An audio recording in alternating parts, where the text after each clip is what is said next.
Bonsoir et bienvenue dans ce troisième numéro de la saison 2 de Space Hack, le premier space dédié aux doyens des clubs français. Ça y est, la team Space Hack, c'est enfin le numéro dans lequel nous allons débriefer notre premier match de Ligue 1. Et en plus, nous aurons la chance de le faire avec deux talentueux commentateurs que nous vous présenterons juste après. À la mi-temps, le traditionnel quiz de CSC, mais qui sera remplacé par notre grand attaquant en la personne de Vivien. Et en seconde partie d'émission, nous reviendrons sur les nouveaux maillots et bien évidemment sur les derniers mouvements du mercato. Tout de suite, on va passer au tour de table. Pour cela, je vais donner la main au plus scandinave d'entre nous. Bon, en vrai, lui, c'est plutôt le cousin de Robert Lewandowski du côté de la Pologne. Je parle bien sûr de Guillaume. Ouais, enfin moi avec un ballon c'est plus Robert que Lewandowski. Hein.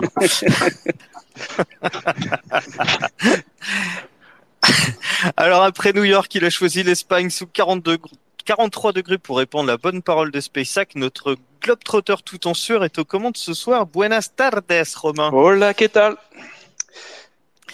Avant le match, il avait annoncé on aura des situations au contre et surtout sur notre point fort, les coups de pied arrêtés. Notre voyant maison est avec nous ce soir. Salut JC. Salut les gars, salut tout le monde. Est-ce que tu tires les cartes aussi parce que ça pourrait en intéresser certains pour connaître le futur grand attaquant du hack? Ah là là, je dis rien, mais dans la famille, effectivement, je connais du monde qui tire les cartes. Ouais. Mais pas moi. Il est beau, il sent bon le sable chaud, mais il est surtout bien reposé après avoir manqué le dernier Space Hack. Clément, est-ce que tu es prêt ce soir? Je suis ready. Bonjour à tous. J'ai entendu moi aussi au fond. Et après s'être moqué des pseudo-insiders qui croient avoir des infos mercato, notre nouvelle recrue s'est de nouveau illustrée en lançant un débat enflammé sur Twitter façon BFM TV. Vivien sera avec nous ce soir un peu plus tard dans l'émission. Comme d'habitude, n'hésitez pas à faire des demandes d'intervention en cliquant sur le micro en bas à gauche et nous vous ferons entrer dans les débats. N'oubliez pas également le hashtag SpaceHack pour interagir également avec nous et bien sûr le chat LioSpace. Alors ça y est, notre hack a enfin disputé son premier match de Ligue 1 après 14 ans d'absence. Et comme l'a dit Romain en ouverture d'émission, nous avons la chance et l'honneur de recevoir non pas un, mais deux invités ce soir.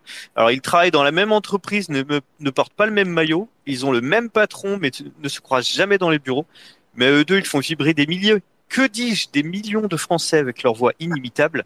Mesdames et messieurs, vous les aurez reconnus, François Manoury et Bertrand Queneut sont avec nous ce soir. Bonsoir messieurs. Salut. Salut tout le monde. Alors avant de débuter l'analyse du match d'hier après-midi, nous allons évoquer vos actualités respectives. François, si tu me permets, on va débuter les présentations avec l'original de l'étape numéro 1. Bertrand, tu es donc sur France non. Bleu. Il y a baston là. Bertrand, tu es donc sur France Bleu Héros depuis l'été 2019, si je ne me trompe pas, c'est ça? Oui, en Ligue 1 depuis 4 ans, contrairement à François, ouais, tout à fait. Le bain de boue est prêt, vous inquiétez pas, vous allez pouvoir vous affronter tout à l'heure. Tu présentes toujours 100% paillade à la rentrée. Est-ce que tu as d'autres projets pour cette nouvelle saison? Ça va être non, ça va être essentiellement lié à France Bleu Héros. Après l'émission, les matchs, les dispositifs vont beaucoup évoluer. Ça sera dévoilé demain, donc je peux pas tout dire ce soir, mais même s'il n'y a pas de secret d'État, mais c'est ouais, on va faire grossir le projet, notamment à l'extérieur. Enfin voilà, ça le truc prend de l'ampleur, donc voilà, il y a de plus en plus de retours, d'écoutes, de podcasts écoutés, etc. Donc c'est vrai qu'on a un peu plus de moyens cette année et ça va être très sympa. Ouais. Tu veux pas nous dévoiler un scoop? Je suis choqué quand même. Ce que je peux dire, c'est que moi j'ai la chance de commenter avec un consultant qui s'appelle Benjamin Psaume et il faisait pas les matchs à l'extérieur et il va désormais faire les matchs à l'extérieur, donc voilà, c'est une des nouveautés. Et ben voilà un scoop pour les Montpellieras, il y en a avec nous. François, même chose que Bertrand, peux-tu nous parler de tes projets pour cette rentrée 2023-2024, s'il te plaît? J'ai appris aujourd'hui que notre consultant sur France Bleu Normandie, David Fouquet, allait devenir l'entraîneur des U17 de QRM. Donc je suis très heureux pour lui. Malheureusement, il ne m'accompagnera plus, mais voilà, je suis très très content pour lui. Oui, je peux vous dire que le lundi, entre 18h15 et 18h45, on aura une émission spéciale consacrée à 90% sur l'actualité du hack, sur les matchs du hack et sur aussi les autres clubs au Normand, parce qu'on a la chance d'avoir le HAC en Ligue 1, QRM en Ligue 2, FC Rouen en National. Je pense qu'il y a peu de territoires qui peuvent se targuer d'avoir autant de clubs de foot à un tel niveau. Donc, on va suivre ça exactement. Et a priori, David Fouquet a demandé à entraîner QRM pour ne plus être avec François cette saison. David qu'on avait reçu dans Space Hack, avec qui on a passé une très bonne soirée aussi. Ouais, félicitations à David Fouquet. Et du coup, François, on pourra intervenir dans ton émission sur France Bleu le lundi? Le lundi, exactement. Et vous pourrez intervenir. On fera réagir les auditeurs, les auditrices pour échanger, débattre autour de l'actualité du HAC. Eh ben, voilà. Écoute, on sera là en nombre pour participer et puis donner nos avis avec toi en direct. Ça va être cool. Alors, on va attaquer, si vous voulez bien, l'analyse du match. Donc, comme la saison précédente, on démarre toujours par un petit point pronostic de l'équipe et on change pas une équipe qui perd puisque personne n'avait le bon prono comme d'habitude. Même si chez nous, Romain, JC, Vivien avaient vu un match nul. Donc, bravo les gars, un demi-point pour vous.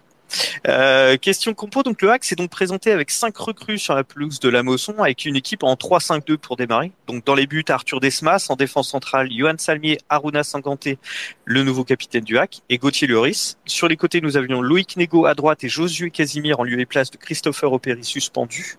Et devant cette défense, 3 milieux de terrain, Oussama Targaline, Rassoul Ndiaye et Taler Koutiaev. Et en attaque, Nabil Alioui et Issa Soumaré avaient été titularisés. Alors le match donc pouvait débuter tranquillement à 15h sous une chaleur accablante dans un stade globalement rempli. Il y avait à peu près 16 000 spectateurs, c'est ça Bertrand? Ouais, exactement, un petit peu moins, entre 15 et 16. Ouais. Avec notamment un 250. C'est une belle affluence pour cette affiche. C'est-à-dire qu'au mois d'août, il y a toujours du monde, mais je m'attendais pas forcément à ce qu'il y en ait autant quand l'affiche est sortie, quand on a su que c'était Le Havre en face. Je dis ça parce que la saison passée, c'est Marseille, par exemple, en ouverture, donc évidemment, le stade est rempli. Mais plus de 15 000 pour cette affiche, c'est une belle affluence à la Mosson.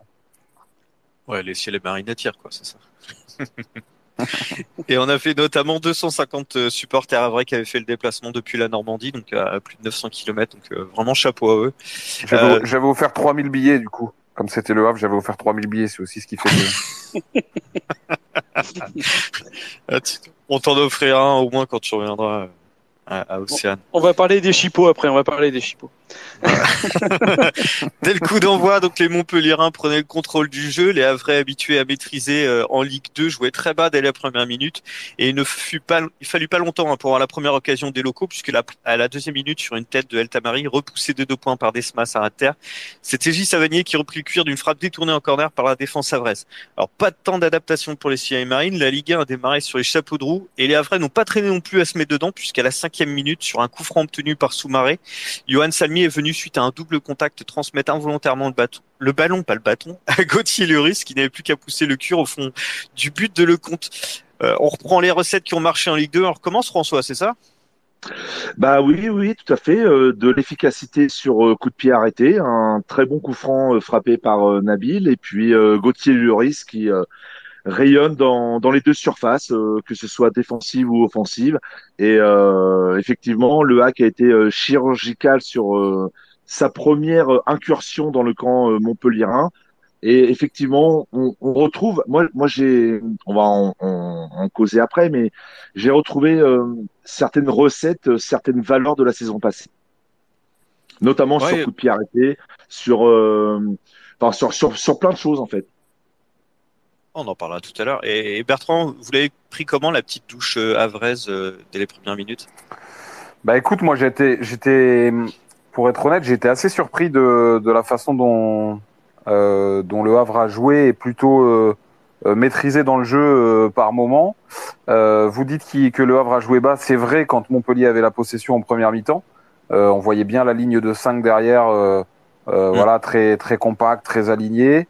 J'ai été agréablement surpris, si je dois évidemment me placer du côté havrais par la défense, notamment par Gauthier Lloris, évidemment je regardais la saison dernière, mais qui je trouve sur ce premier match de Ligue 1, alors faudra voir face à des plus grosses écuries et une fois que toutes seront rodées, mais j'ai été assez surpris par sa solidité.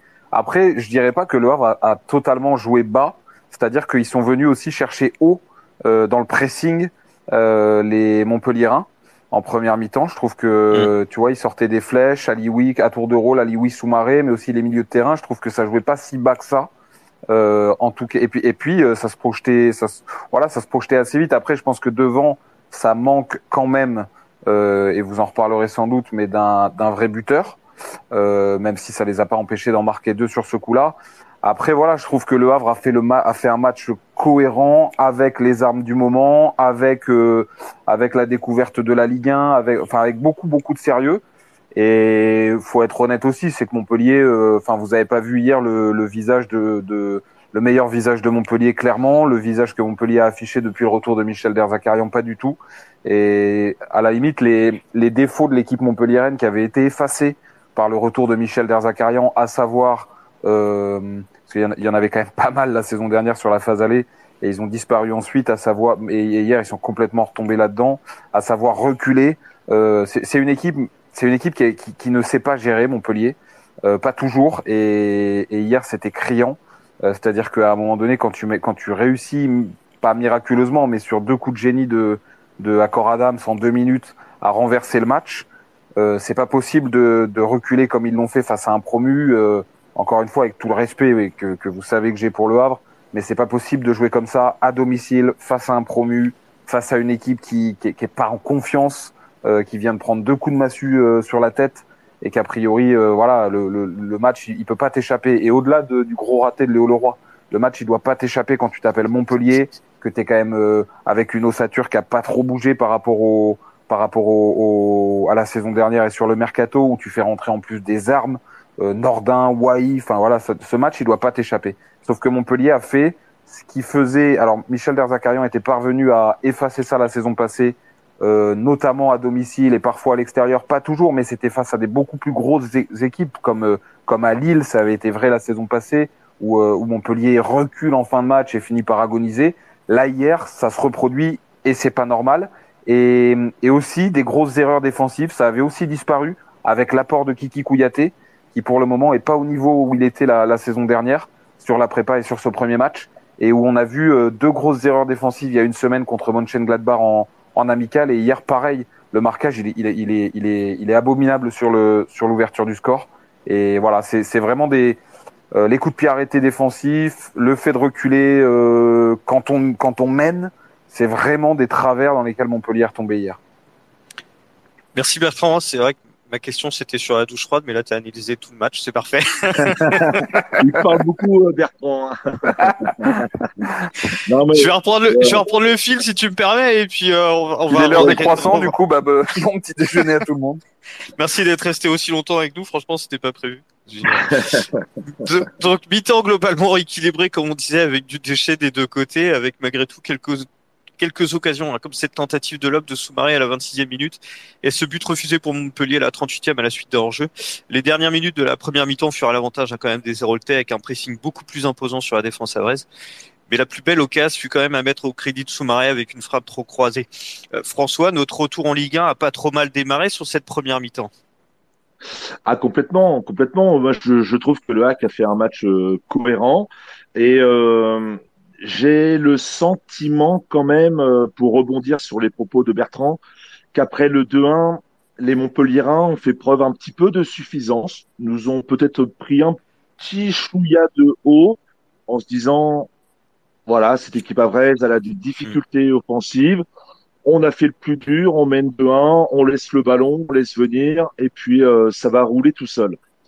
Mais effectivement, ça ne s'est pas passé comme ça, parce que cette équipe du HAC, elle a des ressources insoupçonnées, elle a cette force de caractère, elle a cette capacité à ne jamais rien lâcher, et finalement, Montpellier a donné au HAC le bâton pour se faire battre, alors que Montpellier, effectivement, aurait dû plier le match, je le pense. Alors effectivement, il y a cette énorme occasion, cet immanquable de Leroy qui aurait tué tout suspense. Mais au-delà de ça, il y a après le 2-1, Montpellier, pour moi, c'est complètement arrêté de jouer. On laisse le ballon à l'adversaire, on recule, on laisse venir, et ça va aller tout seul.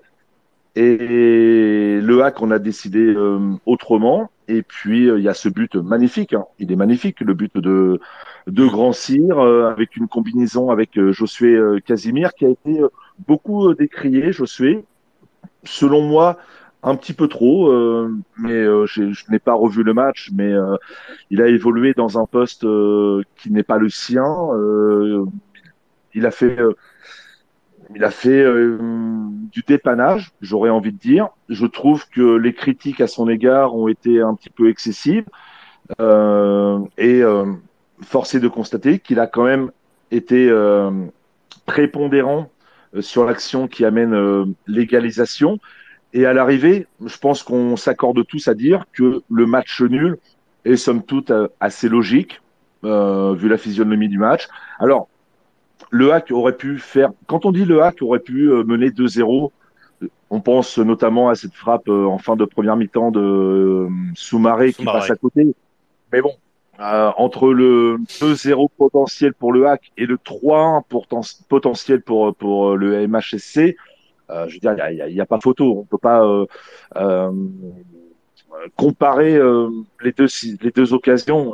La frappe, ok, de Soumaré, elle passe à côté. Elle aurait été cadrée. Le compte aurait pu la détourner.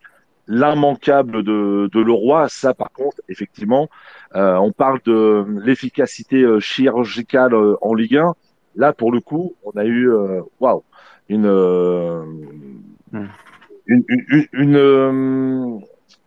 un concours de circonstances, une réussite, une maladresse adverse qu'on avait déjà connue la saison passée. Je pense notamment au match contre Bordeaux au Stade Océane où il y a un 2 contre 1 face à Desmas et les Bordelais se foirent dans les grandes largeurs. On a retrouvé, pour moi, il y a eu beaucoup de petites similitudes quand même par rapport à la saison passée et notamment sur le fait que on a eu quand même un brin de réussite sur cette rencontre. On ouvre le score sur notre première occasion, sur notre première incursion. Ça nous permet d'engranger de la confiance, ça change tout. On le sait bien, l'ouverture du score. Et derrière, on subit des vagues, mais on défend bien, en bloc, solide, rigoureux. On concède des corners, des coups francs, mais finalement, Desmas, il n'a pas grand-chose à faire, quasiment rien à faire. Au bout d'un moment, ça finit par craquer. L'égalisation n'est pas illogique. Moi, ce qui me dérange en fait dans ce match, c'est le deuxième but encaissé juste après l'égalisation. Là, il y a une grosse erreur de concentration, de je ne sais quoi. Et là, c'est là le problème. Mais derrière, il y a cette capacité que Montpellier nous a permis de faire, de revenir au score. Ouais. Oui, tu parlais, François, à juste titre de précision chirurgicale. Bertrand, votre nouvel attaquant, Akor Adams, il a été chirurgical et décisif en l'espace de 2 minutes.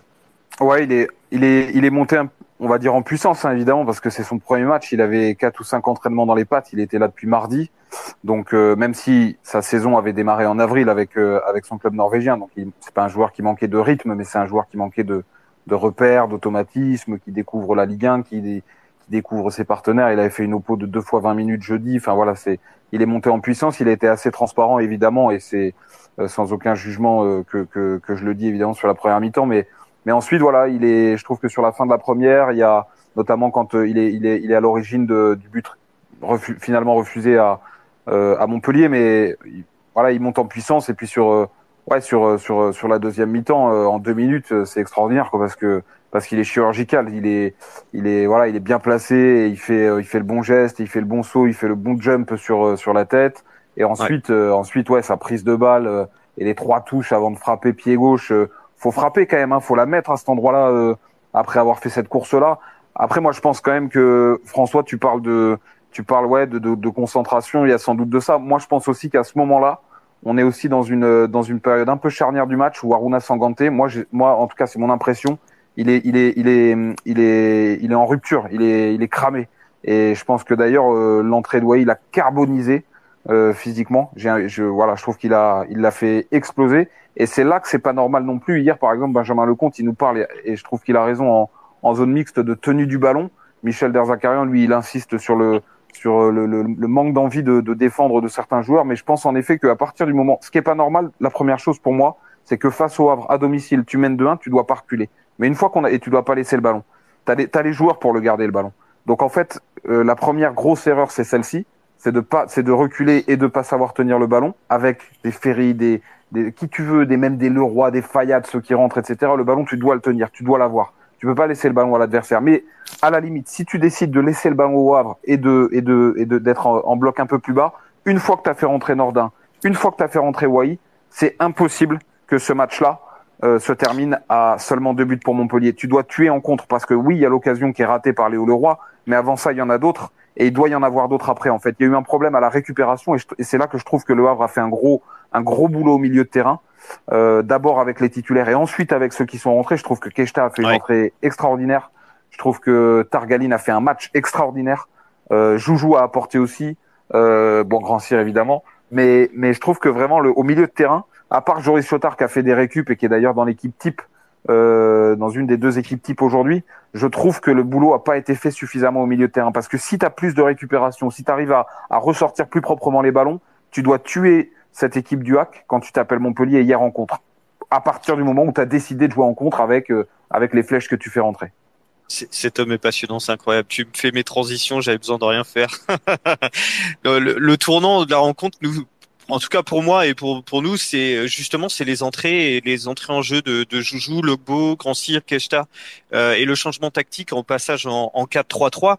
C'est là où le HAC a commencé à maîtriser les débats et où Montpellier a laissé le HAC jouer et effectivement, je te rejoins là-dessus sur l'entrée de Joujou qui avait été un peu en deçà sur les matchs amicaux, mais là on a retrouvé un Joujou qu'on a connu au meilleur moment en Ligue 2 la saison dernière. Qu'est-ce que tu en penses, François? Je pense que c'est un garçon qui progresse énormément. Techniquement, je ne le croyais pas capable de faire les choses qu'il a démontrées hier et même quand même lors de certains matchs de préparation. Je trouve que c'est un joueur qui progresse, qui peut apporter, qui peut faire des différences. Alors encore, il a encore une marge de progression importante, mais j'ai énormément apprécié son entrée en jeu et je découvre des qualités que je ne soupçonnais pas chez ce garçon-là. Donc son entrée en jeu effectivement a été bénéfique, tout comme celle de Yacine Keshta. Après 4 mois d'indisponibilité, sa blessure, il a fait une très très bonne entrée en jeu.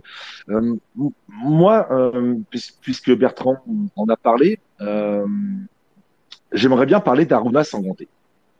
Je ne sais pas si c'est dans le conduct que vous avez. T'inquiète pas. Bon, on en reparlera après, mais oui, le coaching de Lucas Elstner a été payant.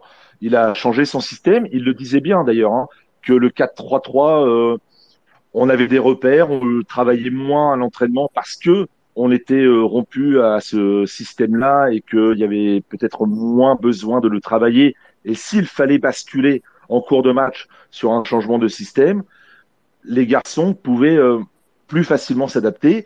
Et voilà, il a aussi joué son va-tout. Il a mis toutes les cartes qu'il avait en main pour faire basculer le match, permettre au HAC de revenir au score. Et là, force est de constater que s'il fallait faire un parallèle entre le coaching de Michel Verzakarian et le coaching de Lucas Elstner, dans ce bras de fer entre coachs, c'est Lucas Elstner qui a gagné ce bras de fer-là. Qu'est-ce que tu en penses, Bertrand? Moi je pense que après c'est même pas moi j'ai envie de te dire le coaching de Michel Verzakarian, j'ai rien à lui reprocher en fait, j'ai plus à reprocher aux joueurs, à l'attitude des joueurs qui sont rentrés, mais le coaching il est il est pas, pour moi, il est pas illogique. Les joueurs n'ont pas répondu à ses attentes. Ouais, tu vois. Mais ce que je veux dire, c'est que j'incrimine pas le coach, tu vois. Je me dis pas, le coach, il fait pas les bons changements. Non, c'est pas le but. C'est-à-dire que, tu vois, pour moi, le TJ Savanier est touché. À un moment donné, t'as Isia Gassila qui a des crampes. Savanier, d'ailleurs, on est en train de craindre une blessure aux ischio qui va peut-être le priver de Lyon. Donc, il est contraint de faire ces changements-là. Après, Le seul joueur que j'aurais vraiment aimé par rapport à sa prépa et par rapport à la physionomie du match, voir sur le terrain hier, c'est Sacha Delay.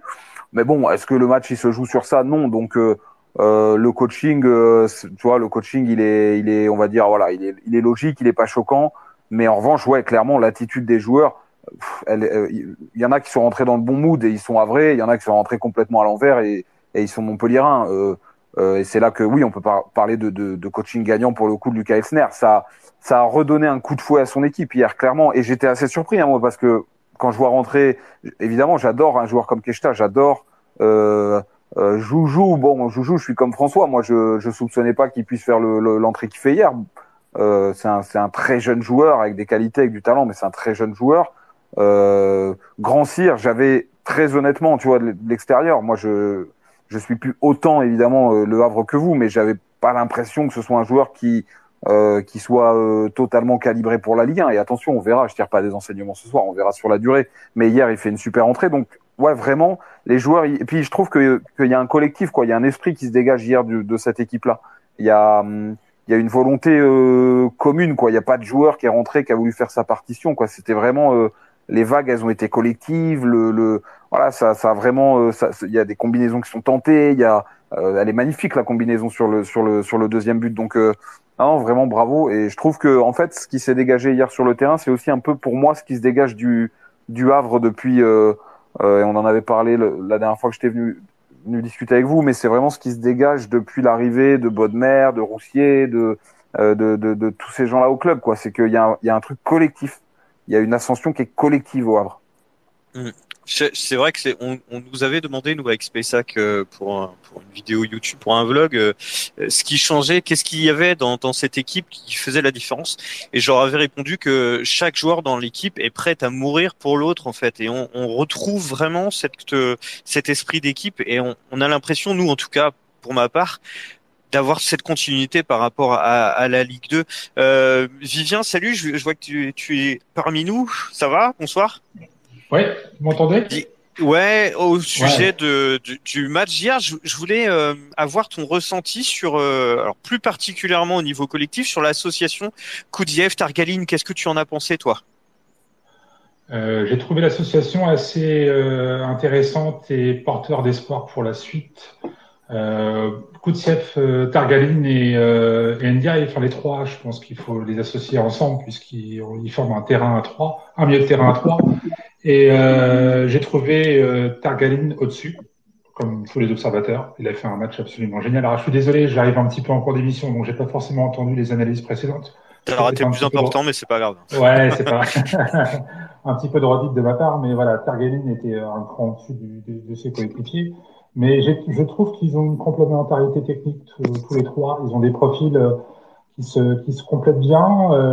Targaline dans une position un peu plus défensive que l'année dernière, peut-être pas tout à fait le même profil que les Cals, puisqu'ils n'ont pas les mêmes qualités, ils n'ont pas la même technique, ils n'ont pas le même physique, mais je trouve qu'ils c'est porteur d'espoir. Alors effectivement, le souci de Kouzaïev, c'est qu'il n'est peut-être pas encore tout à fait à 100% physiquement. Il découvre le championnat, il découvre la culture, il découvre l'équipe. L'intégration est forcément plus compliquée quand on n'est pas francophone, quand on a du mal à comprendre les directives du coach et puis de toute l'équipe. Mais de ce que j'ai pu voir hier soir, j'ai beaucoup d'espoir pour la suite et je pense qu'on va avoir un milieu de terrain très haut de gamme qui risque de poser problème à pas mal d'équipes. Et ce que disait Bertrand tout à l'heure, c'est que ce qui ressort du match, c'est la domination de notre milieu de terrain par rapport à celle de Montpellier. Ouais, et Clément, je voulais avoir ton ressenti parce que tu es notre expert tactique. On approuve derrière. Ouais, c'est mon fils. Ouais. C'est François? Non. Ah non, c'est pas moi. Non, c'est mon fils. Tout est calme à la maison. C'est mon fils qui fait le dinosaure. Je pensais que c'était François parce que je l'ai déjà vu dans cet état après des matchs du Havre. Hier soir, peut-être après le but de Grand Cyr, oui, c'est possible. Clément, à ton avis, est-ce qu'on continuera en 5-3-2 ou on va enchaîner en 4-3-3 contre Brest? Dis-moi tout. Bonne question. Ouais, je sais. Ouais. Elsner a dit a travaillé le 5-3-2 pour permettre justement en vue de cette première journée parce qu'on n'avait pas El Hadjam, on n'avait pas Opéry. Donc du coup il a voulu travailler ce système-là. Moi je suis un peu mitigé sur ce système parce que du coup alors c'est vrai, c'est François qui disait qu'on retrouvait en tout cas dans ce match-là, on a retrouvé quelques valeurs qui faisaient le hack la saison passée, le mental, l'abnégation. Mais je trouve que au niveau tactique, on perd un petit peu l'âme de tactique de l'équipe. C'est-à-dire qu'un 4-3-3, nous serons un petit peu moins présent à la récupération du ballon et surtout à ce que Elsner voulait faire en 5-3-2. Il voulait bosser la transition. Et je trouve vraiment qu'à la transition, on a vraiment été mauvais en première mi-temps en tout cas. C'est-à-dire qu'on a eu combien de situations, j'ai même souvenir d'un 3 contre 2 où le ballon finit nulle part alors qu'on a on a une magnifique situation. Et je trouve qu'en transition, le match n'a pas forcément été réussi de ce niveau-là. Et pour moi, je pense... Alors, est-ce que c'est toujours le débat? Est-ce que tu fais une tactique pour t'adapter à l'adversaire ou est-ce que tu fais une tactique pour t'adverser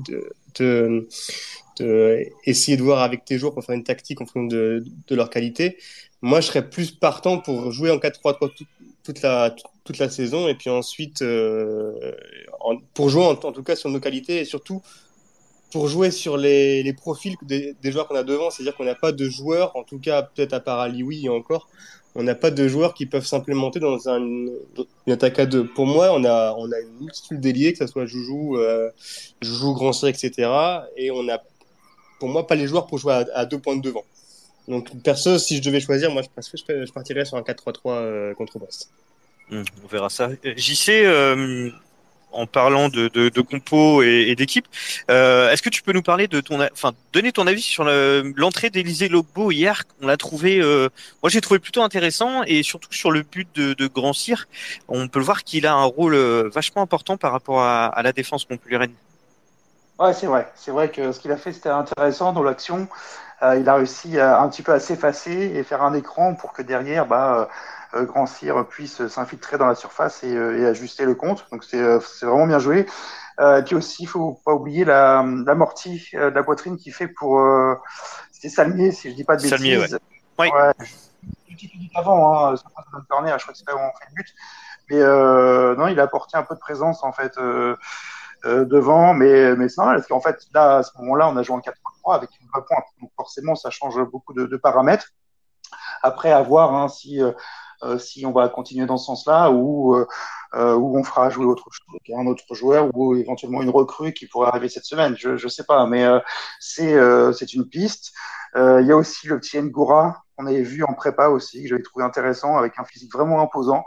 En fait on a pas mal de joueurs en fait, comment dire, qui sont d'un niveau plutôt homogène, et j'ai l'impression que chacun, à leur tour, peut contribuer en fait au bon fonctionnement de l'équipe. Donc, j'ai pas encore un joueur attitré qui dit ah oui, c'est effectivement lui, c'est le titulaire. Non, c'est pas. Tous peuvent effectivement jouer devant, sur les côtés, etc. En vraiment une équipe vraiment plutôt homogène pour le moment. Merci JC. Et toi Romain, on t'a pas encore entendu sur ce match contre Montpellier. Dis-nous tout. Moi, je voulais surtout exprimer ma fierté pour cette équipe parce que, comme on l'a dit, elle a rien lâché et ça vraiment, ça fait plaisir et parce qu'ils ont quand même pris un sacré coup de massue après les 2 buts. En 2 minutes, on se prend 2 buts, donc c'est un sacré coup de massue. Donc voilà, c'est pour le coaching, comme on a dit tout à l'heure, pour les joueurs qui sont entrés, qui ont joué leur rôle et pour le fait que ils ont personne à lâcher. Et puis si je devais mettre 2 joueurs en avant, ça serait Targaline par rapport à la première mi-temps puis tout le match qu'il a fait et Grand Cyr parce que c'est ce qu'on attend de lui, qu'il soit un joueur de Ligue 1. On l'a recruté pour ça l'année dernière, on l'a recruté comme étant un potentiel joueur de Ligue 1 et ce qu'on lui demande c'est d'être un joueur de Ligue 1 et donc là c'est lui qui marque et c'est donc le scénario parfait. Guillaume, il faut activer ton micro. Guillaume est parti. T'as répondu. Guillaume est parti. Ça va être embêtant. Bertrand, tu dois partir dans combien de temps? Dis-nous. As-tu le temps de faire le quiz? C'est maintenant? Oui, maintenant, allez, on y va, Allez, je vais lancer. allez, on le fait. Ensuite, ouais, Je suis de retour, petit problème technique, excusez-moi, Ouais. messieurs, dames. Guillaume, je te propose qu'on passe au quiz, puisque qu'on libère Bertrand. Ouais, après, il y avait c'est petit. Pierre avait une question à poser à Bertrand quand ça sera possible. Alors, avant que Bertrand parte. Vas-y, s'il Fais veut. rentrer maintenant, ouais. Ouais, hop là, on va voir s'il a envoyé une demande d'intervention. Toc, toc, toc, toc, toc, toc, toc. Yes. Et Gilles aussi avait quelque chose à dire. A priori, on va essayer de faire vite après pour passer au quiz. Salut Pierre, tu peux y aller. Pierre. Allô, vous m'entendez? Ouais, salut Bonjour, Pierre. salut à tous. Déjà, très heureux de vous Salut, Pierre. retrouver après nous cet aussi. été. Très heureux de retrouver Bertrand, avec qui j'ai pris beaucoup de plaisir à discuter à l'époque dans les travées du Stade Pareil. Océane. Voilà, très heureux de te retrouver, mon cher Bertrand. Ma question, elle est pour toi. Je l'ai tweeté un peu hier. Je sais pas T'étouffes pas. si d'autres l'ont vu. Parler de cette équipe de Montpellier, que j'ai trouvé très nerveuse en début de match, avec des attitudes assez récurrentes vers l'arbitre. Alors, la Ligue 1, c'est un championnat, pardon, excusez-moi, que je ne regardais plus parce que ce n'était plus le nôtre. Et donc ma question est peut-être un peu naïve. Est-ce que ce genre d'attitude, tu la vois très régulièrement tout au long de l'année sur les terrains de Ligue 1? Et est-ce que selon toi, c'est une attitude, un vice qu'il faut avoir pour réussir en Ligue 1? Je vais commencer par la fin de ta question. Je pense que oui, c'est nécessaire. Moi, je pense que c'est nécessaire d'en avoir. Après, il faut qu'il soit bien placé. Tu vois, il y a des équipes à qui on a reproché parfois d'en manquer, notamment pour obtenir des pénaltys, pour influer sur des décisions. Je pense que c'est nécessaire d'en avoir. Il faut arriver avec aussi une certaine expérience en Ligue 1, et notamment par rapport à ça. Et souvent, les équipes un peu jeunes ou un peu naïves, justement, en manquent et ça peut leur jouer des tours. Après, je pense qu'il est parfois mal placé du côté de Montpellier. C'est une équipe qui est en effet parfois très nerveuse, sudiste, sanguine. C'est ce qui fait sa force en partie. C'est aussi ce qui fait sa faiblesse, parce que par exemple, le capitaine prend, tu vois, TJ Savanier par exemple la saison passée, il manque, dans mon souvenir, si je dis pas de bêtises, il manque 8 matchs pour des suspensions. 8 matchs, c'est un quart, c'est un quart ou un cinquième de la saison, ce qui est énorme pour un capitaine aussi important et influent que lui sur le jeu. Et donc oui, non, c'est vrai que Montpellier est une équipe nerveuse, d'autant plus évidemment quand les décisions tournent pas en sa faveur ou quand le cours des matchs n'est pas celui qu'elle espère. Et c'est une équipe qui prend des cartons, mais c'est pas la seule en Ligue 1. Et c'est pas et j'allais dire c'est pas propre au Sud non plus. Lille par exemple est une équipe la saison dernière extrêmement nerveuse, et on l'a vu avec jusqu'à Armand, tu vois, c'est même pas seulement les joueurs, c'est carrément tout le club qui était extrêmement nerveux et qui mettait une pression monumentale sur les arbitres.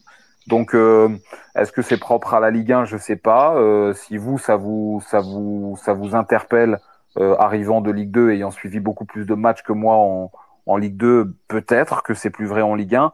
Après, c'est en tout cas, oui, très vrai à Montpellier. Pas seulement à Montpellier pour ce qui est de la Ligue 1, il y a d'autres équipes qui sont comme ça. Et oui, je pense que c'est nécessaire, mais il faut savoir doser parce qu'au final, 8 matchs sans TJ Savanier la saison dernière, qui est le symbole de cette nervosité, c'est évidemment beaucoup trop, quoi. Alors cette nervosité, moi, elle m'a interpellé justement parce que c'était le premier match. En fait, je m'attendais pas à ça. Et effectivement, on a vu les joueurs montpelliérains très très tendus dès l'ouverture du score. Et puis voilà, ça a continué comme ça tout au long du match. On a vu aussi beaucoup d'équipes nerveuses en Ligue 2. Je pense notamment à Rodez, qui était quand même un club assez nerveux la saison passée. Mais c'était un club qui jouait le maintien, et puis une nervosité qui se manifestait au milieu de la saison, en fin de saison. Là, ça m'a étonné, étant donné que c'était le premier match. Ouais, et puis parce que aussi, enfin moi ce qui m'étonne aussi, t'as raison, le premier match, et puis Michel Derzakarian, c'est quelque chose sur lequel il insiste énormément. Il a une grosse influence sur son vestiaire, et sur ça, j'ai le sentiment que jusqu'à présent, on arrive. Enfin voilà, je pense que c'est tellement ancré dans la personnalité de certains de ces joueurs, des joueurs importants, Jordan Ferry, TJ Savanier, que c'est quelque chose que t'arrives pas à corriger, quoi. Et voilà, c'est une équipe entière en fait. Et dès que ça tourne pas rond, ouais, c'est une équipe qui a tendance à dégoupiller, à sortir de son match. Voilà, c'est malheureux quoi. Et c'est aussi, tu vois, ça va aussi avec la gestion. Et souvent soulever le problème de mental ici à Montpellier. C'est une vraie question. Et ça va aussi avec la gestion des matchs. C'est une équipe qui n'est pas dans la gestion. Quand je dis qu'elle est entière, c'est une équipe qui voilà, où tout roule et c'est une équipe qui peut te marcher dessus ou où il y a un grain de sable dans la machine et c'est une équipe qui dégoupille dans l'attitude, dans le jeu, dans le projet de jeu, dans le plan tactique, dans le voilà, c'est quelque chose qui avait été plutôt corrigé jusqu'à présent. J'espère que ce match n'est qu'un accident par rapport à ça. On verra sur la suite. J'ai tendance à penser que oui, mais c'est vrai que c'était assez troublant pour un premier match. En tout cas, ça reste quand même du très haut niveau à Montpellier, ça on l'a vu. Merci mon cher Bertrand d'avoir répondu.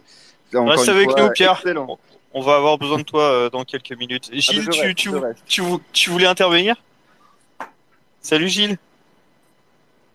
Salut les amis, je profite que j'ai toutes les voix du HAC autour passé, présent et peut-être à venir, on ne sait jamais. Et puis faire un gros coucou à Bertrand. This space was downloaded via spacesdown.com. Visit to download your spaces today. Parce que voilà, Salut Gilles. Et embrasse la petite. Mais j'aurais bien voulu qu'elle te parle, mais elle m'a fait non, je veux pas, je suis timide. Donc, mais voilà, donc ça va être toujours plaisir de t'avoir, même si c'est pour un coucou rapide. Bertrand, du coup, merci beaucoup Gilles pour le petit coucou, même rapide. Bertrand, est-ce que tu veux rester pour le quiz? On sait que tu es bien occupé. Allez, on voudra pas. Après, ouais, après, non, mais et puis après, ouais, pas de souci. Et bah ça marche. Vivien, je te transmets le flambeau et puis bah tu peux y aller pour le quiz de CC sans CC. Ça marche. Donc oui, je remplace temporairement CC, le maître absolu du quiz, qui est parti en vacances. Donc j'en profite toutefois pour apporter quelques petites touches personnelles. Le quiz que je vous propose va ressembler à une séance de tir au but. Je poserai d'abord une question au premier candidat, puis au deuxième, puis de nouveau au premier, et ainsi de suite. Au total, chaque candidat devra répondre à 5 questions dont le niveau de difficulté sera progressif. Au début, ce sera fastoche, et à la fin, franchement costaud. Autre nouveauté, le temps de réponse sera chronométré. Une fois que j'aurai fini de formuler la question, vous aurez chacun exactement 20 secondes maximum de réflexion. Une fois le temps écoulé, il me faudra me donner une réponse définitive. Alors, la désignation du candidat qui commence cette séance de tir au but, donc ça sera honneur au plus vieux. Donc je ne sais pas qui des deux est le plus vieux. Je pense que c'est François. Pas sûr. Tromper. La team Chipo. Pas sûr. Il faut lâcher l'âge maintenant. On va lâcher la date de naissance, s'il vous plaît. La team Chipolata va commencer. Allez. Voilà. Je ne m'étais pas préparé, mais allez, j'écoute. Donc, allez, François, tu commences. Alors, la première séance de tir au but, spécial Mercato. Alors, François, tu le sais, le HAC a été à 2 doigts de recruter un nouveau numéro 9 d'origine norvégienne, Brodd Brune. Je ne sais pas si je prononce correctement. Ouais. Peux-tu me dire qui est son célèbre cousin?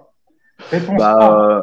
J'ai 3 réponses. Non, mais il n'y a pas de réponse A de Haaland. Ah mince, j'allais te proposer Stéphane Guivarch et Valère Germain. Mais c'est dommage. Ça est tombé dans le panneau. Ça aurait été son cousin Germain, ça aurait été pas mal. Très bon. Bonne réponse, François. Félicitations. Alors, Bertrand, du côté de Montpellier, la pépite Elie Voailly est en instance de départ. Quel grand club français s'est récemment positionné pour le recruter? Réponse A, le FC Rouen. Réponse B, les Girondins de Bordeaux. Ils dépensent sans compter alors qu'ils n'ont pas une thune. Et réponse 3, le PSG. Le PSG, si tant est PSG. qu'il se soit vraiment positionné, mais le PSG qui s'est C'est une rumeur qui a circulé. On va dire que c'est ça. C'est bon. Bonne réponse. T'es le champion au niveau rumeur, toi, en plus, Julien. Je l'ai créé, les rumeurs, je l'ai créé. Deuxième séance de tir au but. Alors, pour savoir si vous avez bien suivi le match d'hier. Alors, François, peux-tu me donner le nombre de supporters présents dans le parcage Havrais, à 20 près? Entre 250 et 300, on était 270. Non, raté. C'était 234. C'était donc La marge d'erreur de 20 n'est pas respectée. Désolé, François. Ouais, sans doute ce chiffre. Tu les as comptés Alors- parce que Alors, c'est dans l'équipe du jour. Je me suis référé à la Ah presse bah non, officielle. non, ça compte pas. Je te trouve très nerveux, François. Je te trouve Et très, très nerveux. Vivien, si t'as demandé à CSC qui était dans le parquage, à mon avis, il avait 3 grammes, donc c'était pas à lui de compter. Et Vivien, si tu t'es basé sur l'équipe, ça peut pas marcher. L'équipe, il note toujours plus bas le hack, c'est normal. Donc je marque le point. Bon, allez, on va dire 0,5. On va dire 0,5. Allez. Bertrand, d'après toi, combien de spectateurs étaient présents hier au stade de la Mosson? À À 500 combien près. près? À combien? 500. 15 585. C'est une bonne réponse. C'était 15 852. Tu es dans Selon- les... Selon les manifestants, mais selon la police, il y en a combien? C'est selon l'équipe. Selon la police, c'est 12 000. Ok. Donc là, je suis devant François au niveau des tirs au but, on est d'accord? 2 à 1,5, ouais. 2 à 1,5, ouais. 2 contre 1,5, exactement. Troisième séance de tir au but. Mais qui est ce joueur? Alors, attention, François. Il faut être concentré. Je suis né en 1981. J'ai un profil d'attaquant rapide et pugnace. Bordeaux, mon club formateur, me prête au hack en 2003-2004 et je deviens le chouchou du public de Deschazos. La saison suivante, Louis Nicolin m'accueille dans son club. Qui suis-je? Hervé Bunier. Bravo François. Sans J'ai hésitation. commenté le match de Coupe de France entre le HAC et Bordeaux il y a quelques années, là, avec Oswald Tanché entraîneur, avec Hervé Bunier, pour ceux qui s'en souviennent, au Matmut D'accord. Atlantique. C'était un bon souvenir chez nous, à l'époque où il jouait pour nous. C'est un point. Il compte double ou pas? Un point. Alors, même si je t'aime beaucoup, François, ça comptera un quand même. Il compte 0,5 parce que j'ai raconté cette anecdote à François hier soir au restaurant.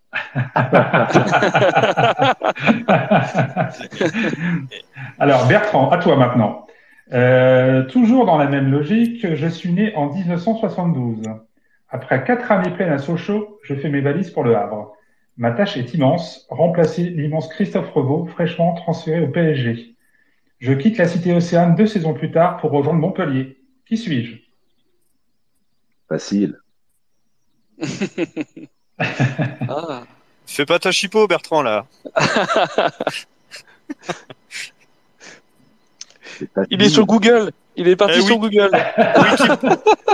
Il est parti sur Il reste- l'équipe. Il reste c'est sûr. 5 secondes. 5 secondes. Ah ouais. 9, 8, 7, 6. On a perdu Bertrand. C'est terminé. C'est Ouais, terminé. Bertrand, ta réponse. Bertrand. Cassard. Ouais, c'est ça. C'est ça. C'est Allez. Stéphane Cassard. Allez. Mais Je vu que crois t'es que- un peu en retard, je mets 0,5 parce que t'as vraiment pris ton temps. Hop. Non, mais c'est moi qui ai Non, mais répondu, c'est là. François Mais qui a non, c'est répondu. François Ah, c'est qui a François qui a François. répondu. Ah, c'est 0 alors. J'ai pas reconnu ta voix. Excuse-moi. 0. 0. Bertrand, tu l'avais ou pas, Cassa? Bah, j'ai C'était répondu, visiblement, j'ai répondu, donc j'ai 0,5. T'étais parti retourner les saucisses ou quoi? Allez, filou. Allez, quatrième séance de tir au but. La séquence nostalgie. Alors, Ouais. nous sommes le 31 août 2002. C'est la 5e journée de D1. À l'issue d'un match heurté, Montpellier et Le Hack se séparent sur un bon vieux 0-0 des familles. François, peux-tu me citer 3 joueurs havrais qui ont participé à cette rencontre? En 2002, Ouais. tu l'as dit? En 2002, Le fait de répéter en 2002, ça te donne pas des points. Non, mais Et le chrono tourne, hein. Attention, François. Sichelski, Ouais. Hénin, Je Degnaud. valide. Hénin et Et Degnaud. mauvaise Ah, réponse. Degnaud était plus là. Degnaud n'était pas là. Il était plus là, il était pas très Désolé. Alors, dedans, il y avait Quel Vincent, dommage. Souleymane Diawara, Pesley, Le Sage, Mansouri, Fauconnier, Beuzelin, Alou Diarra, Le Talec, qu'on a reçu il y a 15 jours, Cinema Plongol, Moquet, Douchez, qui est remplaçant. Ouais. Ça fait 0 point. Désolé. Tu fais vachement bien le bruit du bip, Vivien. Tu peux nous le refaire? Ouais, c'est parfait, ça. J'ai été imitateur dans une autre vie, hein, c'est pour ça. Peux-tu me dire, Bertrand, qui était ce jour-là l'entraîneur de Montpellier? Le 31 août L'année, 2002. redis-moi l'année. En 2002. Tu peux répéter 2002 plusieurs fois aussi. Hein. Je peux te donner un petit indice. Il avait longtemps été le conseiller de Loulou Nicolin. Michel Mézy. Robert Nouzaré. Ah non, il faut nous faire la réponse. Gilly. Qui a dit Michel Mézy? C'est toi, François? Non, c'est Non, moi, c'est Bertrand. Bertrand. Ah, c'est Bertrand. C'est quoi la réponse alors? Allez, 2002, allez, Michel, Robert Nouzaré. Non, c'était Michel Mézy. Oh, putain.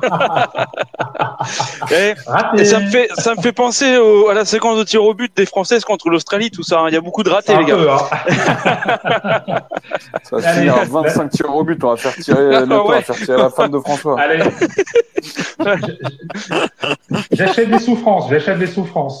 5e séance de tir au but, c'est la question à la con.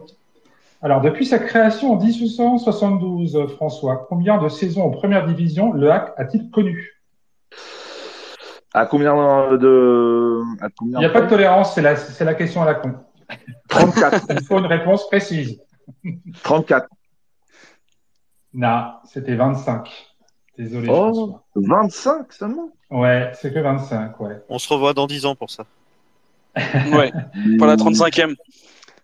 Et la dernière question pour Bertrand. En quelle année est né Jean-Michel Roussier? Ça, c'est vraiment une question con. Ah bah c'était dans le titre. Attends. Il doit être né en 1900. Ah bon là, 1900 c'est bon. 1962. Oh non, Eh non. bien avant. 1955. Ah ouais? Ah oui. Ouais. Bah vas-y, dis qu'il fait vieux ton président. T'es bien. Il a 68 ans. Alors je fais les comptes. François, tu as 1,5. François, t'as 0,25 plus 0,2 plus 0,1. T'as 2,5 François et Bertrand a 2. Donc c'est François le grand Attendez, il y a un problème dans les vainqueur. comptes là. Non, c'est ça. Je tiens les comptes. C'est toujours les Havrais qui gagnent à la fin, Bertrand. Toujours les Havrais. Allez, bravo François. Félicitations. Victoire de la team Chipolata. Quelle honte. Je vous redonne la parole, les garçons. C'est vraiment pas le week-end pour les Montpelliérains. Bertrand, merci d'avoir Avec plaisir, merci à tous. Ouais, c'était un plaisir. C'était un plaisir de te recevoir et puis j'espère qu'on te recevra pour le match retour à Océane. Avec grand plaisir, merci à tous. Bonne saison, profitez toi. bien. Ouais. Merci beaucoup Bertrand, bonne saison Montpelliérain et j'espère qu'ils finiront derrière nous quand même. Et puis y a pas de on est 18 pas 19 maintenant donc pas de risque. Écoute, on fera les comptes à la fin, il n'y a pas de souci. Bonne soirée Bertrand, merci pour tout. Aussi. Merci Bertrand. Ciao, à bientôt. Oh, salut. Et Romain, je te redonne les commandes de l'émission pour la deuxième partie. Ouais, donc on passe sur les actus avec le premier sujet qui sont les nouveaux maillots. Comme chaque année à l'intersaison, les supporters de tous les clubs attendent deux choses: le recrutement de nouveaux joueurs et la présentation des nouveaux maillots. Bon, nous au HAC, on attend tous les ans un grand attaquant et les nouveaux maillots. Notre club était parmi les derniers des clubs de Ligue 1 à présenter ces nouveaux maillots et a attendu le fan day du 8 août dernier pour le faire en même temps que la présentation de l'effectif et devant près de 4000 personnes. Pour rappel, c'était 500 personnes la saison passée. Concernant le maillot domicile, je m'entends, il y a un écho derrière. Ah, il y a François Manoury et Gilles qui ont leur micro ouvert, après, je voudrais pas balancer. Vous voulez que je coupe? Était coupé, désolé. Ouais, c'est mieux, pardon. Concernant le maillot domicile, beaucoup de photos et de montages avaient fuité sur les réseaux jusqu'au nom du nouveau sponsor sur lequel nous reviendrons, Winamax. Mais il restait tout de même la surprise du maillot extérieur et la confirmation de toutes ces photos de montage pour le maillot domicile. Sur les réseaux, c'est à base d'un clip vidéo sur un fond de rap de Medine que le HAC a choisi de lancer ses nouvelles tenues. Le maillot domicile respecte bien nos couleurs. Le maillot extérieur, quant à lui, est bleu ciel très clair. On m'a dit, j'avais vu blanc ou gris, on m'a dit bleu ciel très clair avec une carte de la ville sur la partie basse. Messieurs, on a pu lire beaucoup de choses, beaucoup de commentaires sur ces maillots. Alors, sont-ils taillés pour la Ligue 1, ces maillots? Allez, je vais lancer qui là-dessus? Clément? Moi, le maillot extérieur qu'on a vu dimanche, ça me fait quand même bien penser à celui de Marseille. Alors, je sais pas ce que vous en pensez. Ouais, moi aussi, ouais, tout à fait. À l'ancien. Celui de Marseille des années 2010, là, où il y avait Drogba et tout. Et c'est vrai que bon, ça fait un peu bizarre parce que blanc et bleu ciel comme ça, je suis pas totalement fan. On va voir contre Brest le domicile. Après, moi, ça me choque pas. C'est vrai c'est le débat, c'est le logo rouge comme ça, Winamax. Moi, j'ai souvenir d'un maillot Sidel, de souvenir Sidel, c'était aussi en rouge. Alors, je sais pas si si je me trompe ou pas, mais Ouais, tout à fait. il me fait penser un peu à ce maillot-là. Moi, ça me choque pas plus que ça. Je trouve qu'il est pas si mal que ça. Et pour la Ligue 1, oui, bien sûr qu'il est taillé pour la Ligue 1. Vivien, au final, l'important, c'est les 3 points, c'est pas le maillot. Ouais, c'est un peu l'état d'esprit dans lequel je suis. Ouais, les maillots, c'est totalement accessoire pour moi. Alors, pour en revenir quand même plus part sur l'aspect esthétique, j'étais pas fan du tout du maillot extérieur sur les rendus visuels qu'on pouvait voir sur les images ou sur les vidéos de la présentation. Je trouvais le maillot blanc était très très fade. Et ben, j'ai beaucoup aimé le maillot hier pendant le match contre Je te Montpellier. rejoins. Je te rejoins, ouais. Je l'ai trouvé très classe. Il faisait Ouais. un petit peu un vieux t-shirt Wish sur les photos. Et en fait, là, je l'ai vu hier, il fait vraiment le maillot de foot, il est sympa, il est bien taillé. Moi, je suis vraiment sous le charme. JC, le sponsor en rouge Winamax, ça te dérange? Ça me dérange, c'est un grand mot, mais on va faire avec. Après, c'est vrai que si j'aurais eu, moi, la possibilité de choisir, j'aurais pris une couleur différente. Comme on a vu là sur Internet, quelqu'un avait sorti un peu ce Winamax en bleu. Bon, voilà, ça aurait été mieux, c'est sûr. Après, on va faire avec. On a déjà joué avec des sponsors qui étaient bien plus horribles que ça. Donc non, on va faire avec. Et puis voilà, hein, il n'y a pas de souci hein, sur ça. Moi, le maillot, je l'aime bien. J'aime bien ce côté, enfin, surtout à domicile, ce côté rétro. Avec ses reliefs, moi j'aime beaucoup. Ce qui me chagrinait un petit peu, c'était le dos qui était en ciel. Je n'étais pas habitué à cela. Puis finalement, avec le flocage en marine, bah en fait ça fait classe. Donc non, je suis plutôt emballé. Et puis j'ai hâte de voir ce que ça va donner dimanche, hein, tout simplement porté. Hein. Et le débat qui va au-delà de la couleur hein, du fameux Winamax sur le maillot, Gilles, je vais profiter de ta présence pour le lancer parce que j'ai vu que tu avais réagi par rapport à ça.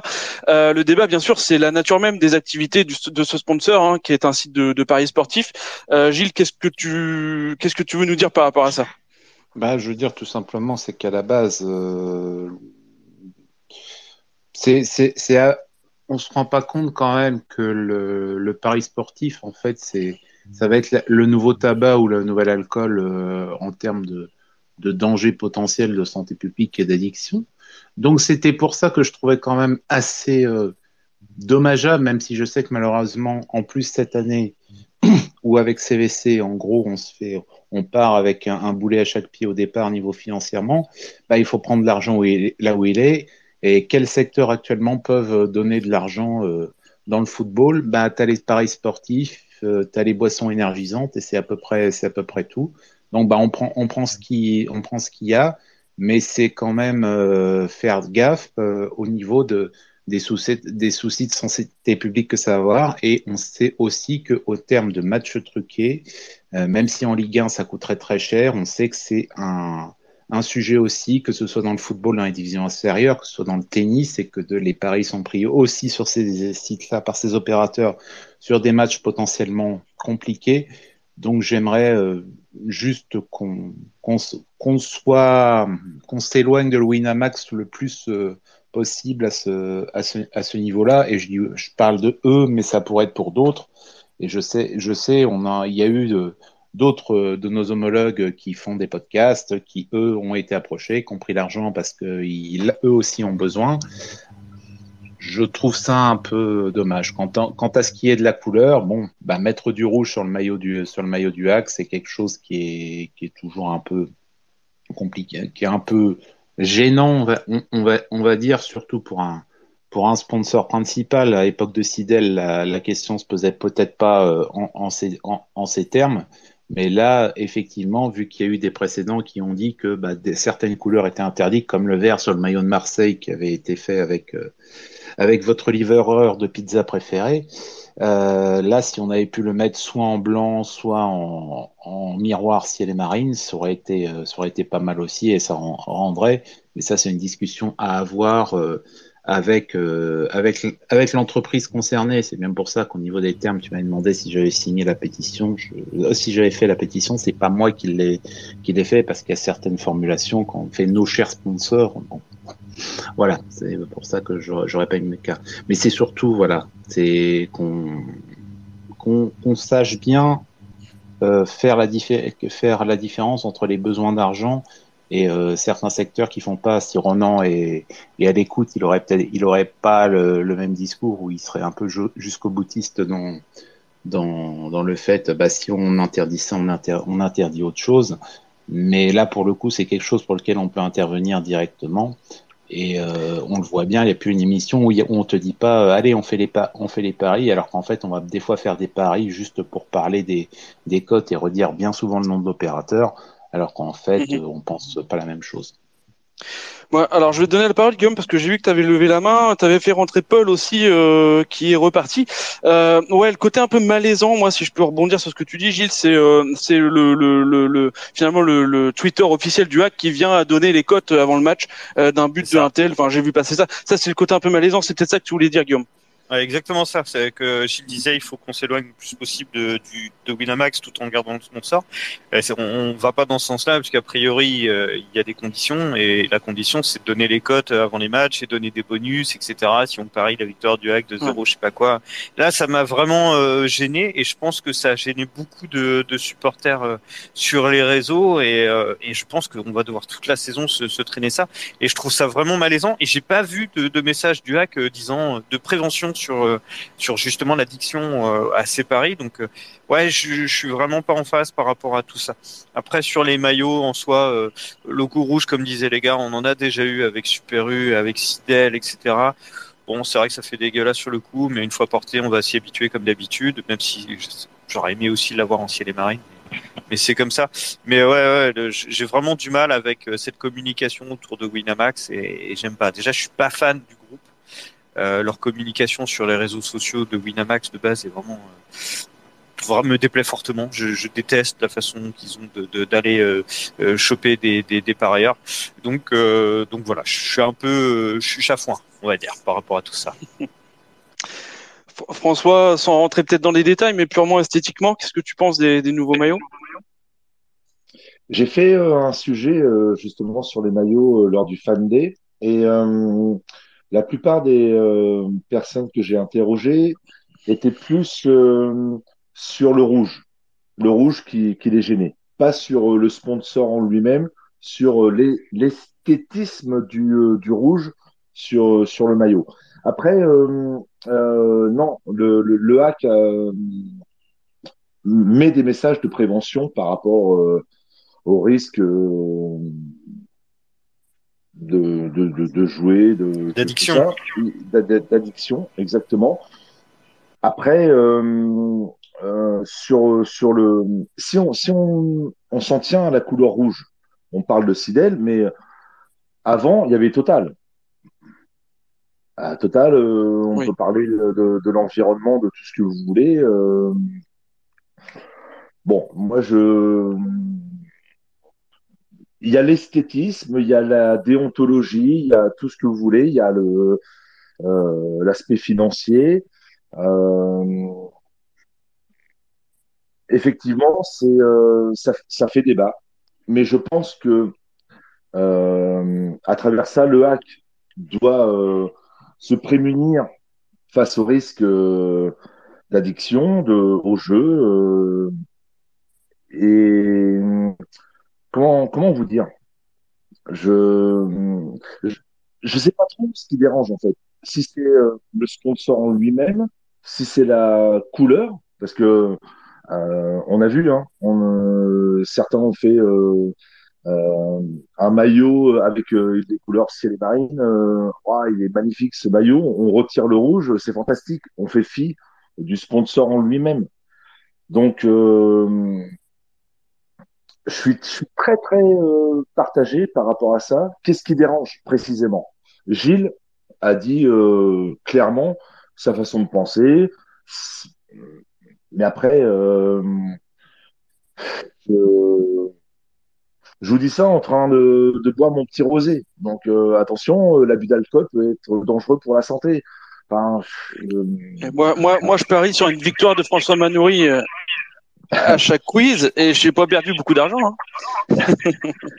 non, mais ce que je veux dire par là, c'est que le, pour tout vous dire, pour vous faire une petite confidence, hier, avec Benoît, on est allé faire un petit pari sportif. On a misé 1 € sur cette match. Bon, on le fait pour s'amuser. On le fait plus pour s'amuser que pour l'appât du gain. Après, chacun est libre de faire ce qu'il veut. Enfin, je suis peut-être un petit peu décousu, mais puis il y a ma petite femme en face de moi qui me dit fais attention à ce que tu dis. Non, mais chacun est libre de faire ce qu'il veut. Chacun, vous achetez un paquet de clopes, fumer, tue. Bon, bah, vous l'achetez votre paquet de clopes si vous avez envie de fumer. L'abus d'alcool est dangereux pour la santé. Si vous avez envie de boire un petit verre, vous buvez votre petit verre. Si vous avez envie d'aller faire un pari sportif, voilà, c'est à chacun de se raisonner et après accabler. Enfin, là très honnêtement. Il y a Gilles qui voulait te répondre, je pense. Il y avait plusieurs questions, enfin plusieurs réponses par rapport à ce que tu faisais, François. Déjà, à l'époque de Total, quand tu faisais le parallèle entre Total et Winamax, je pense qu'à l'époque, il y avait 2 points différents. Un, on n'avait pas de conscience du tout de ce que l'activité humaine et ce que le pétrole pouvait faire en termes de réchauffement climatique. Total le savait apparemment, mais le grand public n'avait aucune conscience à ce niveau-là.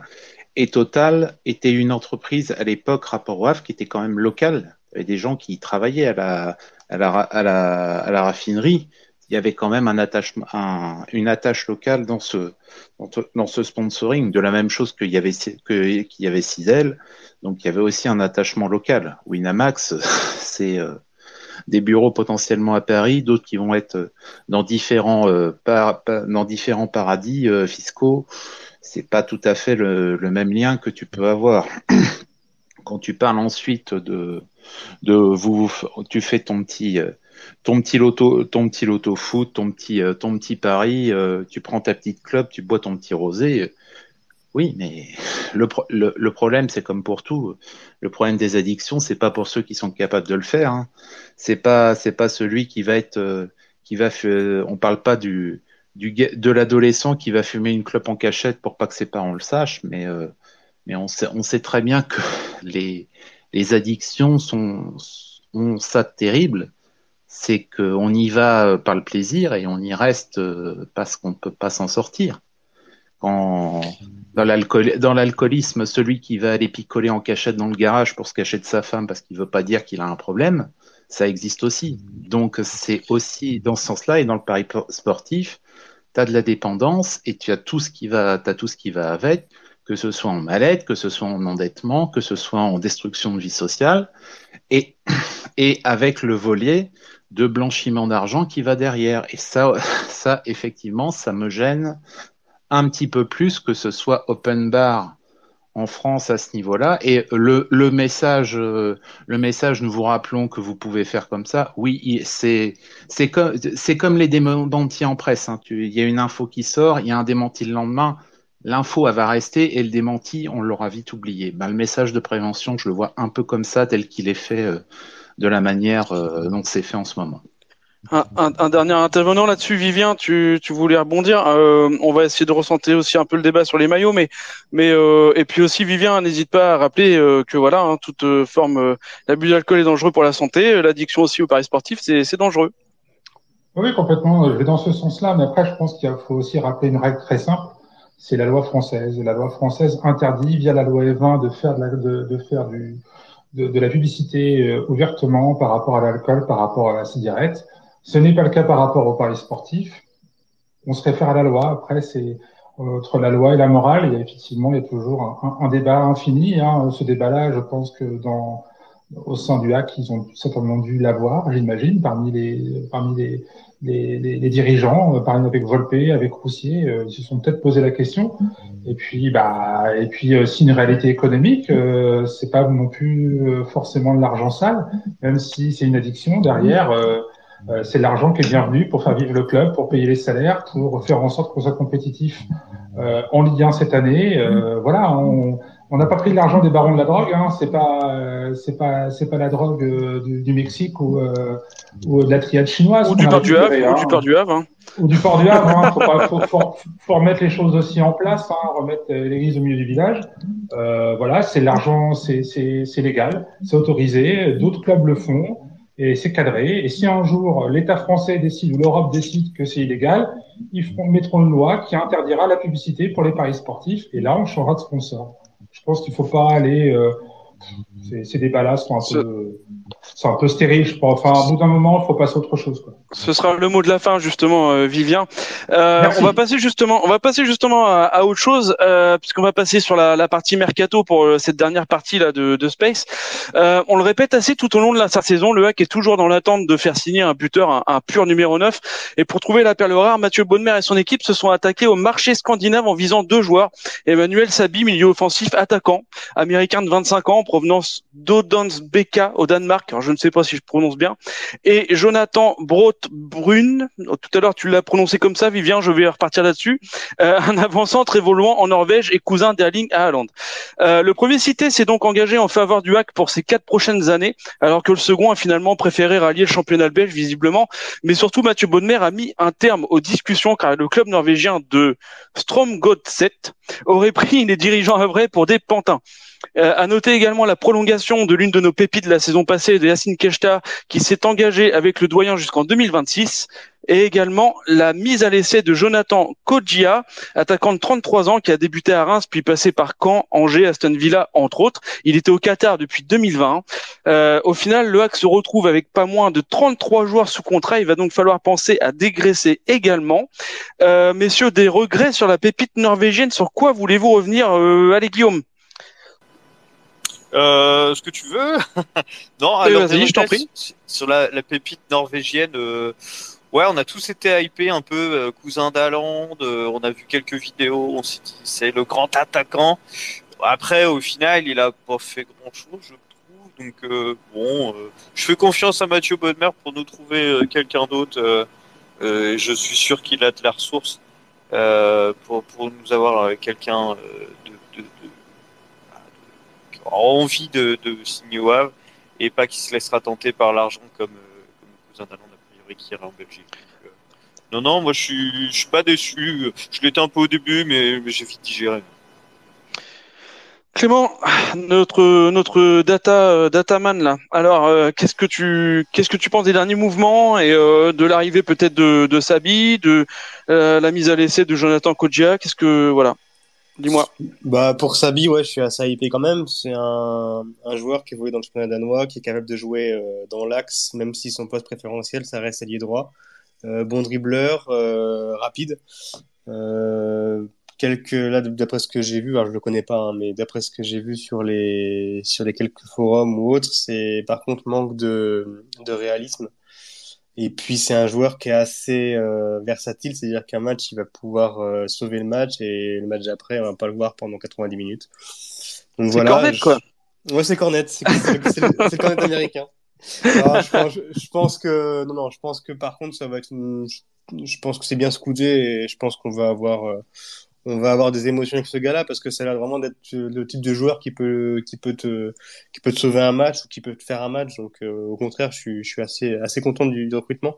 Par contre, Kodjia, j'ai un peu plus. Alors, c'est un joueur. Par contre, tout ce qui est expérience, tout ça, c'est toujours bon à prendre. Après, au poste de numéro 9, j'aimerais quand même voir des joueurs locaux en backup, que ça soit Logbo, peut-être Ngoura.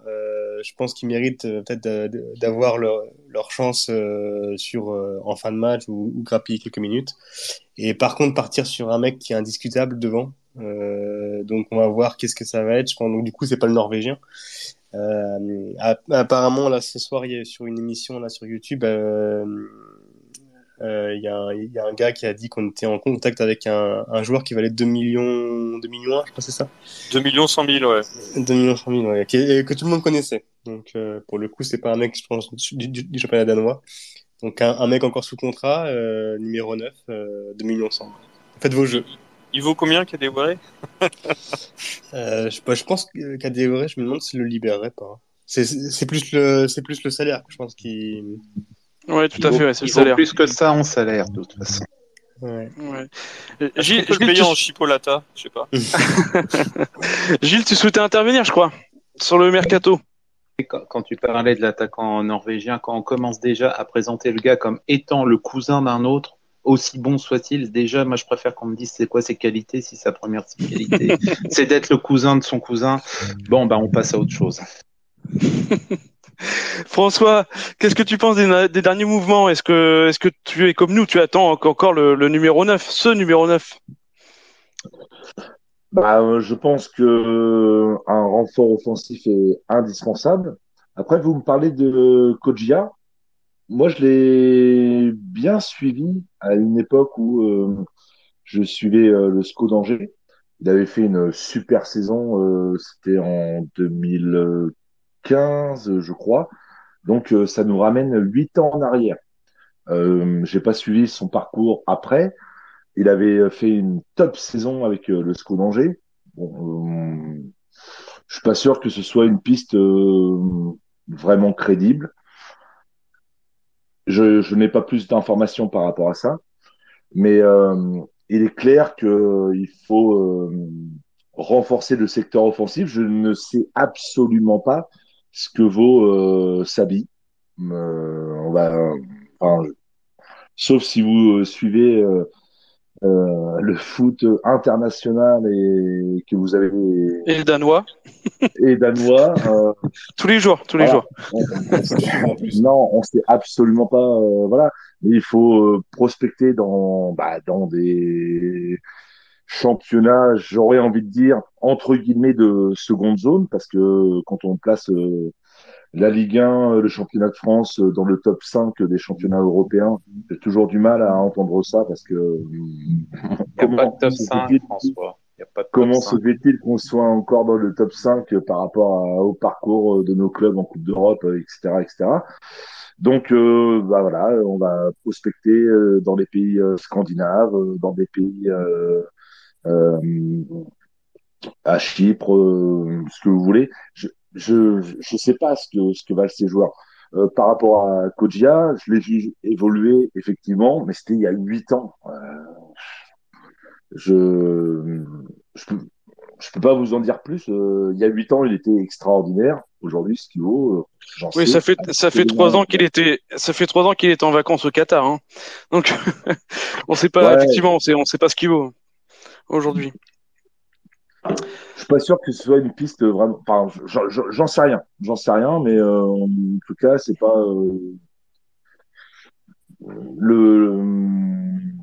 le prospect que j'envisagerais. Mais voilà, je suis pas dans la data, dans toutes les analyses, etc. Mais bon,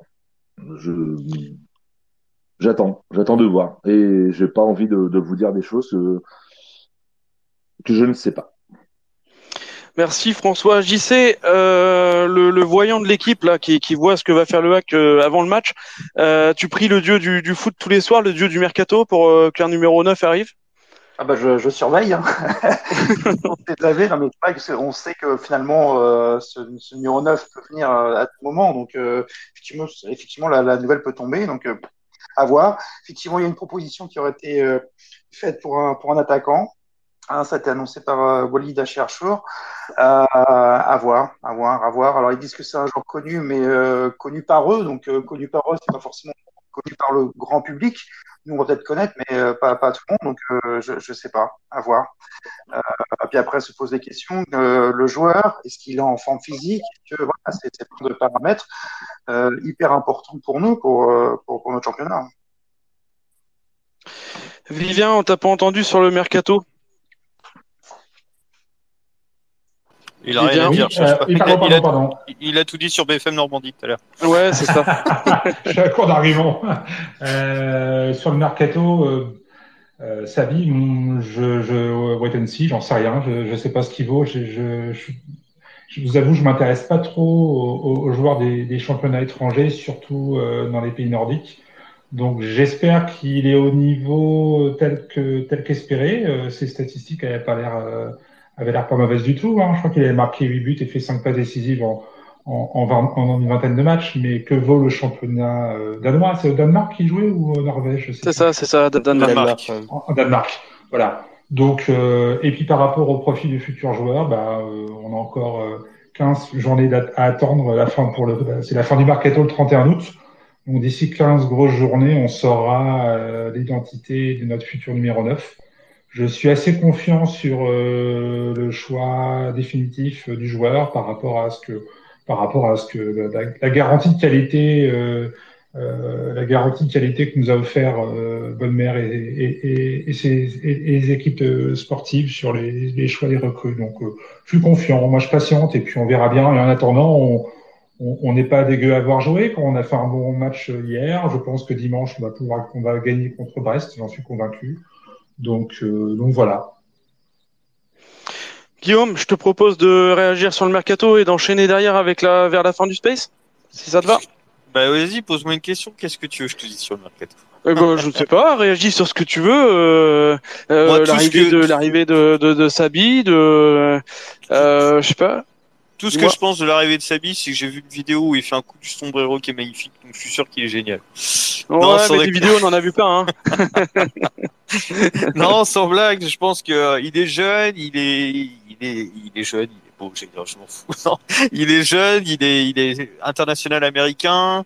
Les supporters du Danemark avaient l'air d'avoir plutôt les boules qui partent. A priori, plus un problème de comportement du joueur, mais ça en dit long aussi je pense sur l'apport qu'il devait avoir au niveau d'Odense. Après, voilà, je suis comme vous, hein, wait and see. J'attends vraiment de le voir sur le terrain et tout. En tout cas, le joueur, le gars a l'air super content d'avoir signé au HAC. Sa petite vidéo nous salue tous. Il a l'air d'avoir la banane, donc je pense qu'il a l'air hyper motivé d'arriver dans ce groupe. Donc, j'attends de voir. J'espère qu'il sera aligné contre Brest et qu'on se fasse une première idée de lui. Après, s'il y a des Havrais qui sont dans le coin et qui l'ont vu à l'entraînement, ce sera intéressant que vous nous disiez comment il se comporte à Saucans, parce que nous, toute l'équipe, on est tous expats, donc n'hésitez pas à faire une demande d'intervention puis me donner votre avis là-dessus. Voilà, Romain, je te redonne le flambeau. N'hésite pas à nous donner ton avis aussi sur ce mercato. Non, moi j'étais assez hypé par l'arrivée du Norvégien qui n'arrivera pas. Donc non, mais moi je suis assez je sais pas, content qu'on vise dans des championnats qu'on connaît pas. On a vu l'exemple avec l'attaquant de Montpellier pas plus tard qu'hier qui a mis un doublé et qui vient du championnat de Norvège. Ok, sur la première mi-temps, il était un peu transparent, mais on va voir ce qu'il donne sur le reste de la saison. Ça peut aussi donner de bons exemples et puis conforter peut-être les pistes de nos dirigeants. Donc non, moi je suis assez content en fait qu'on essaie de faire des coups comme ça.